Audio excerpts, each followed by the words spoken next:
Hey, what's going on? HeirofCarthage here, and welcome back to Total War Warhammer 2. I keep getting comments, people saying, why don't you say what the crap's going on? Is YouTube censoring you? No censorship. I've just said the same thing for so many years that just trying to do something different for a while. So yeah, no censorship. Nothing to do with the ratings on my channel. I don't think crap is going to put me anywhere too outside the bounds of potential family-friendly. In any case, yes, welcome to the battlefield. I've got something interesting for you. How about like 5 Chameleon Skinks, 2 solar engines, the Legion of Chakwa. Yeah, sounding good. You're darn right it sounded good, but what are they up against, right? Because that's the big thing. Oh, look at this. It's a build that is definitely meant to terrorize, well, potentially more than one faction, but definitely a potential lizard terror here with 3 Waywatchers, one of which is the Hawkeyes of Drakira, a couple of Glade Riders, and then several Wild Riders with a Glady on a Dragon and a Spellsinger Lord of Life. Now, of course, the Glady has the Prey of Anathrema, and also I'm trying to remember the name of the missiles. It's been a long time. Let me get it up here. The name of the missiles that she shoots.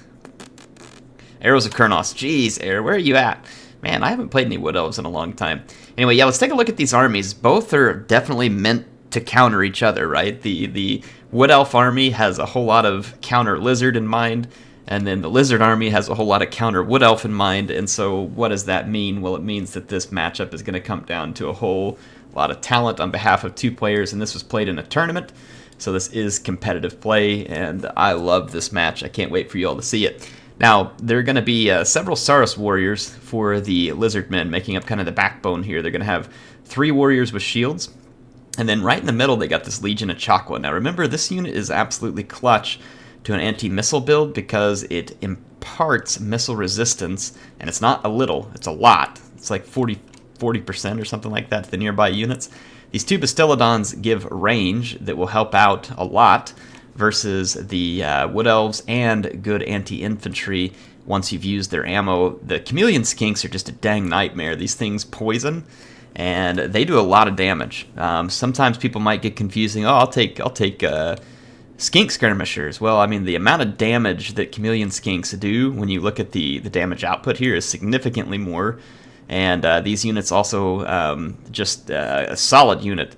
That poison and melee and poison missile makes them very good at slowing units down, catching up to skirmishers. Makes them a dang nightmare when they get close.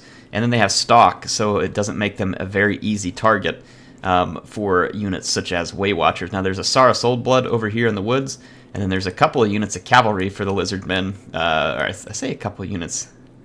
I actually think there's just one. It's right over here, a Feral Cold one. Just the one. And then we have a Skink Priest, Lord of Heavens, with Wind Blast over there. Now, Wind Blast is pretty good. Definitely a solid pick, but Wind Blast will be maximum effectiveness whenever the troops are bunched together and low armor. So, low armor, definitely true for these scantily clad Wood Elf archers, but bunched together they are not. It will definitely do damage. It will still be useful against archers, but it won't do the kind of damage that it will, obviously, against really blobbed targets. Now, the Hawkeyes of Drakira have a couple things that are very important here, one of which is Hawkish Precision. Now, this is an ability that you really got to keep an eye on because it gives an extra bunch of armor piercing as long as there's no enemy within 70 meters of the Hawkeyes, so a lot of capability there. And then the Smoke Bomb, the ability to keep a unit off of this unit, and to be supported. So a huge deal for this Hawkeye of Drakira, a very interesting unit if it's used properly. You're going to have Earthblood and Regrowth here on the Spellsinger, and then, like I said, the Glady rocking that Prey of Anathrema. Remember, the Prey of Anathrema makes a unit weaker to missiles and nets it. So if you use it properly, it can be very brutal. Hagbane tip Glade Riders can help control fast-moving targets. So very interesting picks by both players. Let's see how it plays out. Now, Chameleon Skinks also have some missile resistance inherently, but it's going to take a lot more than that to save you from 3 Waywatchers. However, with that quick punch to the face to these Chameleon Skinks, these guys just keep charging right in because they're going to actually be brutally effective here. Number 1, they're spotting for the artillery, and 2, all the damage they do here, there's very little armor, there's no shields, and so all of the shots they get here will be brutally effective against these units. They are going to pull back, though. and maybe try and get hidden again. And then the same thing for the Waywatchers. They really don't want to be spotted by that artillery. It's going to cause tremendous damage right off the bat. And look, there was a volley into the Bastillodon really quick too, and just look at the damage. And this is standing right next to the Legion of Chakwa. And you better be glad, if you're the Lizardman player, that you brought that Legion of Chakwa. Just look at the massacre when you get close to these units. But it's a game of attrition that the Lizardman's trying to play here, potentially. This is a very expensive investment for the Wood Elf player. Very expensive. And it has to pay off. If it doesn't, then the Wood Elf army is going to collapse. Look at this. This causes some desperation by the Glady. She's going to come in here, just, you know, guns blazing, straight for the Bastillodon. But, I mean, you got all these Chameleon Skinks around, the Legion of Chakwa. Chameleon Skinks just don't miss dragons. Yeah, they're a huge target, and they do tremendous damage. Don't be fooled by the fact that it's not particularly armor-piercing. It will do tremendous damage to your dragon. It's the how to kill your dragon rather than the how to train your dragon. But speaking of how to kill, the Wood Elves start dishing out a painful lesson. Those poor skinks on the side, I really don't know how they're alive, because they've been impaled with so many Waystalker arrows. Anyway, that Bastillodon is out for the count for now. The Feral Cold Ones not able to find a target here, but the Lizards are going to start pushing some of their units forward, and then they're obviously going to try and hold the Bastillodon back. But the range of these Waystalkers is amazing. Have to be very careful of these units. The Chameleon Skinks are doing a good job of kind of being that intermediary force here. And you're going to see here the Glady's going to try and take a dump on these Cold Ones. And this is a great call. Get this unit out with the support of the Dragon so it'll minimize the damage to your Wild Riders. And then there's really no speed left for the Lizardmen, and it makes the game a little easier. But I say there's no speed. Chameleon Skinks are a little quicker than normal for most units, and they poison an enemy unit, which makes them, again, quite good, as mentioned in the earlier part of the battle, at being able to run down skirmishers on foot. Not to mention these little buggers have stock, and they can Vanguard deploy. So Chameleon Skinks are a very nice unit when used properly. They can be great at controlling the movement of, like I said, monsters, fast movers, cavalry, all kinds of stuff. Skirmishers. I find Chameleon Skinks to be a particularly useful and cool unit for the Lizardmen. Over here, a whole bunch of units throwing in the Dragon. There's quite a few Saurus, there's some Skinks here, and the Cold Ones, but they're just getting shredded by the Glady.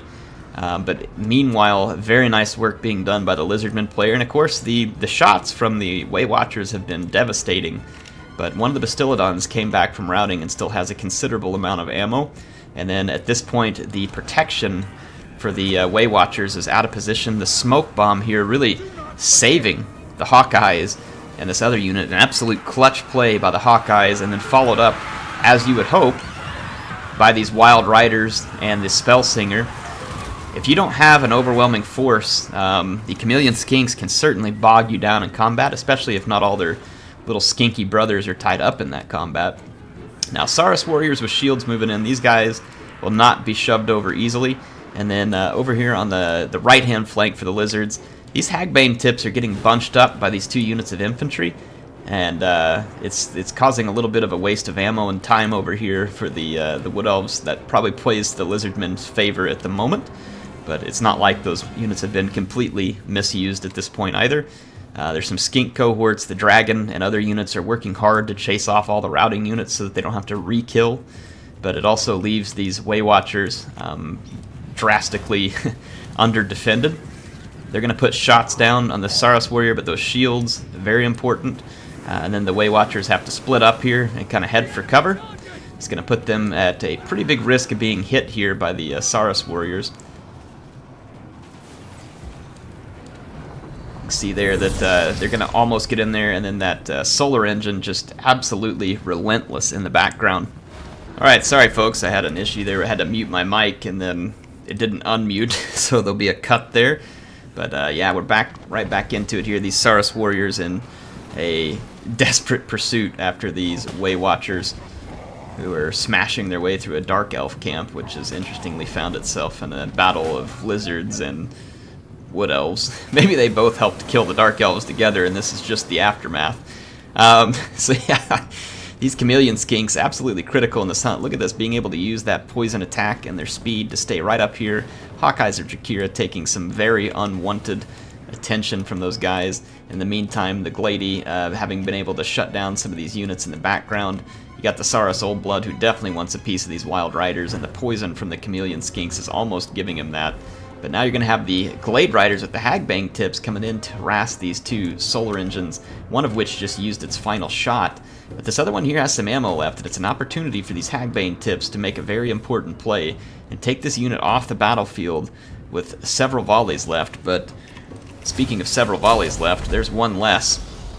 Those Hagbang tips are going to get a little bit vaporized, a little bit sunburned here by a Bastillodon mounted solar flare. It's definitely going to hurt, but the work's going to get done here by the Hagbang tips. They should be able to shut down this Bastillodon while it still has 6 volleys left. It may not get another shot in. Oh, it does. It gets one final shot, so 5 volleys left.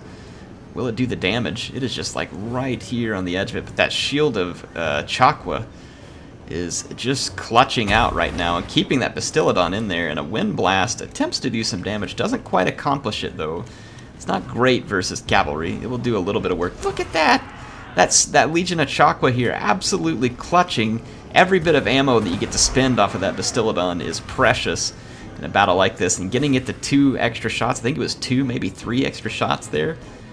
That Legion of Chakwa really keeping that unit in the fight, and then forcing the use of a Prey of Anathema and the Arrows of Kurnos here was very important, because that's also going to be a very important ability for trying to take down this Saurus warrior. So what you have is both players have effectively whittled each other down into a very challenging situation. It may not look like there's much left for the Wood Elves, but you can't underestimate the damage output of a dragon combined with these Wild Riders. There's terror, major melee damage by the Glady, the breath attacks, the ability to still use the rest of that bow ammunition. There are a lot of factors in play here. The Legion of Chakwa is moving to try and defend. They're going to brace here, as you can see, but just a very quick charge on that Skink cohort, and then those Wild Riders want the heck out of dodge over here. Poison Javelins coming in, though. It's a bit dangerous, but the Wild Riders need every break they can get. Meanwhile, the Glady is going to help clean up some of these Chameleon Skinks who have effectively harassed some very expensive archers the entire fight. These poor little Skinkos. They did their job valiantly in this battle, and look, this one's probably still going to even come back from routing. And you can see that the Waywatchers have been effectively harassed this entire battle. Yeah, this one did come back. So a little bit of ammo left for the Waywatchers, so much in the same fashion that I was mentioning that solar engine earlier, the ammo on these Waywatchers is now going to be critical. Whatever the Lizardmen can kill, it saves them having to be killed. And so even this Chameleon Skink coming back from routing and absorbing a volley, that is still a somewhat minor victory in and of itself because of the amount of damage that these volleys can cause. So there's still several volleys left on each of these units. Now the Legion of Chakwa is the obvious breath attack target here, but it almost looks like it may have accidentally gotten pushed on the Saurus warriors there. Or it may have just been the targeting area based on the way the Legion of Chakwa was moving. I have to imagine that Legion of Chakwa was the target, because it's anti-large and it's shielding provided here. Oh, look, I've got a Prey of Anathema, followed up by Arrows of Kurnos. Will it be followed up by the Waywatchers, though, is the question. They do have the ammo, but they are instead looking like they're moving up to attack the Bastillodon. They indeed are. Would have expected maybe a volley to be timed there with that Prey of Anathema. Oh, man, that Wind Blast. That was like, oh, that was so near destruction by the Lizardmen, just slightly out of place. They may have placed it behind them thinking they might pull back, but it just didn't quite play out. And then you've got the Shield of Chakwa here and the Skink Priest too. Good night. It must still just, yeah, it was leftover from when he was close to that unit earlier. So, got the Spellsinger trying to get that Skink Priest out of the fight.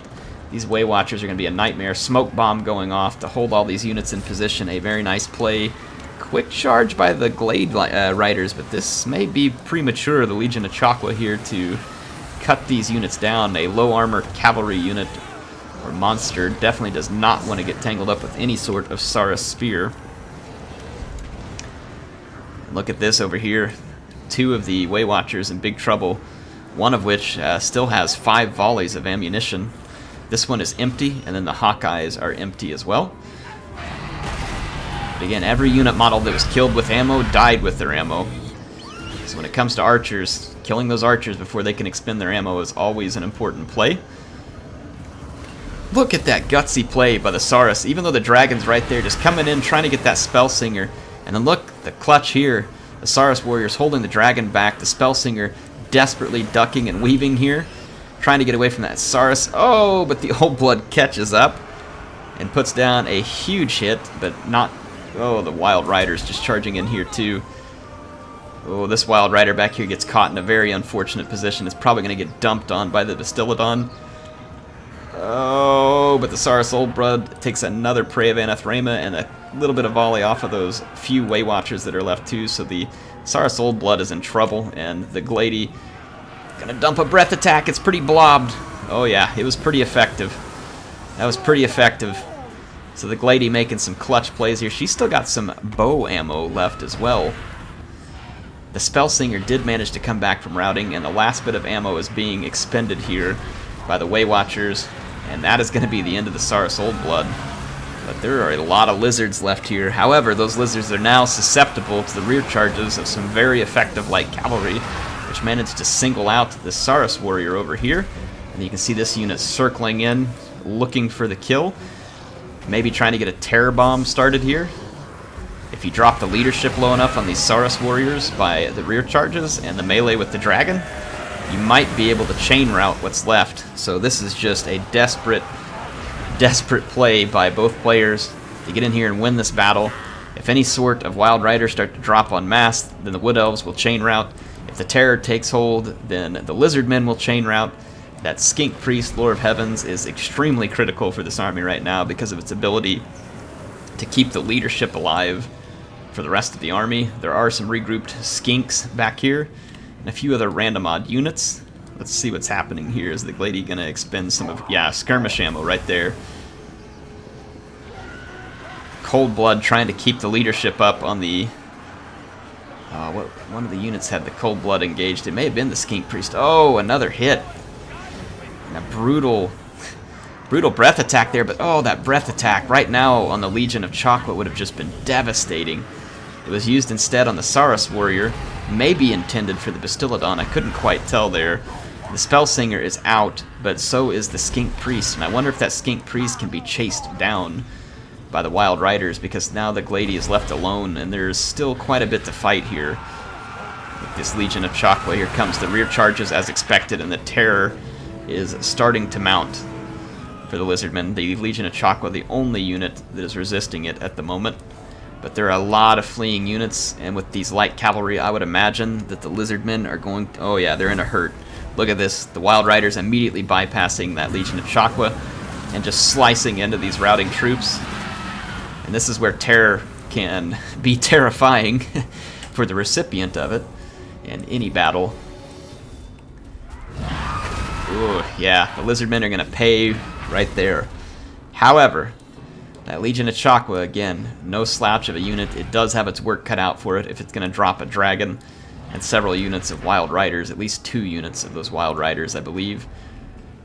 Yeah, this unit will have to make a very clutch performance. It is possible. It is certainly possible, but it's going to be difficult because of the charge of that dragon. Oh, look at this. Lining his back up to the rock. What a play.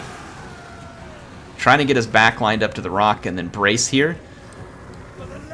Very important play for a couple of reasons. This may slow down the charge of a dragon from behind as well, and then it definitely keeps them from being completely surrounded by these Wild Riders. And there are some regrouping forces for the Lizardmen, but they are going to be picked off by these Wild Riders, and then the Glady is going to pursue the Skink Priest.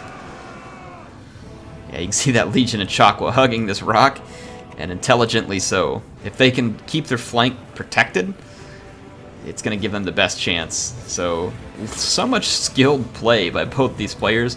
Did both of them make some mistakes? Sure, along the way, but I mean, this is a really excellent showcase of 2 skilled players doing their best to slug it out and do what they can to keep this battle in their favor, and I absolutely love it. And we're not there yet. There's still a finish to be had here. Still a finish to be had. That poor little Skinko, Saurus warrior, getting knocked around here. That's going to leave the Legion of Chakwa left to face the beast. There is no breath attack left, but you're going to see a flank come in off the dragon. No doubt trying to open something up for the Wild Riders once the attack begins, and the bracing is no longer there. The Legion of Chakwa takes a savaging assault, and then there's going to be potential follow-ups here. Can they hold the leadership together? The dragon still has 1,100 hit points. There are some regrouped Saurus warriors, but they are too far back to participate. It is so very close here. 900 hit points on the dragon. The Wild Riders managing to hang in there, but then the terror hits. What an epic battle, folks. What an epic battle. This is one of the best battles I have seen in a good long while, and I thoroughly enjoyed this from both players. Thoroughly enjoyed it. Excellent showcasing of skilled play in Total War Warhammer 2. Two factions where both players clearly knowledgeable about how to pick and counter pick other factions. So oh man, yeah, this is great. This is really fantastic. So appreciate Sacred Band Willamos for submitting this. And I'll tell you what, the guts here too of submitting one that you didn't win. And it can be frustrating when you play these battles and you don't win after you fought so hard. But it was an epic battle. Now, it's not always entertaining to just say, oh, well, you got to show losses, and so I'll put a loss up where someone just absolutely spanks me all around the battlefield. No, those aren't real interesting. But this is one of those gutsy moves here, too, where he's playing in a tournament. He already had to lose in the tournament, but then he brings this replay in and shows it, even though he had lost to Loopy here. And it was a great replay, and I'm so glad he sent it, because it was just a lot of great skilled play back and forth. And honestly, the smallest thing could have flipped this battle the other way, right? The smallest thing, and that's what I love about these battles when they get that close. But I mean, these Wild Riders, absolutely devastating when you get into the late game with them, unless you have something to hold them still because of that charge bonus and the speed. They're just brutally effective light cavalry. Light cavalry is something that I've always enjoyed in Total War games. And speaking of, maybe a topic for another time, the light cavalry in Three Kingdoms is too slow. It needs to be faster. But in any case, I love cavalry in that game, don't get me wrong, but it's too slow. And that's one of these things I love about the Wild Riders. They're a little bit of a glass cannon, but they're very fast, and they provide some very interesting play on the battlefield. And the same thing for the Chameleon Skinks. This is such a unique unit in the game. They have somewhat limited range, but poison missiles, poison melee, relatively fast speed for being a foot skirmisher, vanguard deploy, stalk. I mean, this is just such an interesting unit, and it's very good use against these type of builds. You may not think so because their range is limited, but remember the stalk. They can get into range, and then when something starts chasing them, it gets poisoned. And you're trying to pull those units into an unfavorable position with that poison. So really like it. And then the same thing, Skinks, relatively fast moving with the shield. Always a solid pick, I think, versus the Wood Elves, despite the fact that they're not going to do terrific in melee against anything besides some of the softer skirmishers. Saurus Warriors with shields, again, another obvious pick for the Lizardmen. And then the Legion of Chakwa is a must-have versus a skirmish faction. That Shield of Chakwa with a 44% missile resistance is absolutely critical. Saurus Old Blood, definitely a tough character. Solid pick again. And Lore of Heavens, again, great pick, as the Wind Blast can be effective against low armor factions like the Wood Elves. So really enjoyed the picks from both players and really enjoyed the play from both. Hope you all enjoyed this one. Hey, if you want to see more, make sure that you go up there and subscribe and click that bell so you get notified of the new videos. And then do me a huge favor. If you enjoyed the video, go up there and hit the like button. It's a very small thing, but it helps me a lot. If you didn't enjoy it, get down there in the comments and tell me what I need to do better. But also make sure and get down there in the comments and tell me what you think of the battle. Also, if you did enjoy it, I appreciate all the interactions. It's always helpful and helps me try and get the content better for you all the time. So again, thank you to both players. HeirofCarthage signing out for now. I will see you soon.